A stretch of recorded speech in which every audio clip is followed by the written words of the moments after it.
Isang mapagpalang araw po sa ating lahat. Ako po si Brian B. Mendoza. Ito po ang aking daily devotion ngayong araw, December 29, 2024. Ngayong araw po ay ating tutuloy ang ating series which is about Christmas week, Emmanuel kahit with us. At ang ating talata po para sa araw na ito ay manggagaling sa John chapter 1 verse 14. Sabi po dito, basahin ko po, "The Word became flesh and made His dwelling among us. We have seen His glory, the glory of the one and only Son, who came from the Father, full of grace and truth."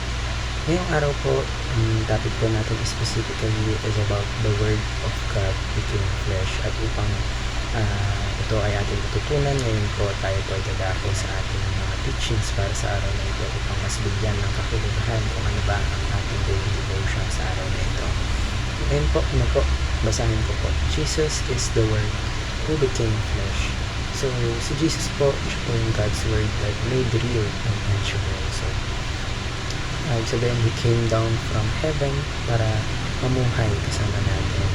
So, ang ating Panginoon Jesus ay fully God and fully human. And napakita po dito how much God desires para magkaroon tayo muli na connection sa Kanya personally. So, breaking barriers to be close to us. So, ganun kabait at ganun tayo kamahal ng Diyos. Ikalawa po, Jesus is the love who became anak. Yung pagmamahal po ng ating Panginoon is hindi lang salita, but ay kita rin sa actions, because Jesus demonstrated this by dun pa lang sa pagpunta niya mismo dito sa atin.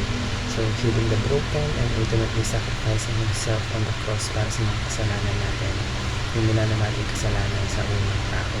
So, His life and death are the greatest expressions of love of the world has ever seen. So, ating Panginoon sa Kristo po ang kumbaga siya yung greatest expression ng pagmamahal ng ating Diyos. Ikatlo po, Jesus is the sinless one who became sin. So, Jesus who never sinned, normal po siya, hindi po siya nagkaroon ng kasalanan. So,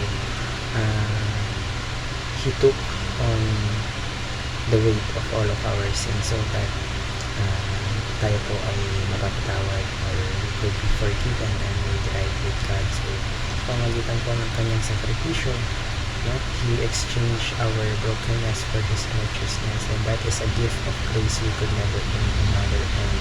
So, paano po natin ma-apply ang ating mga katuroan para sa araw na ito? Ngayon po tayo po dadako sa ating application. Ano po?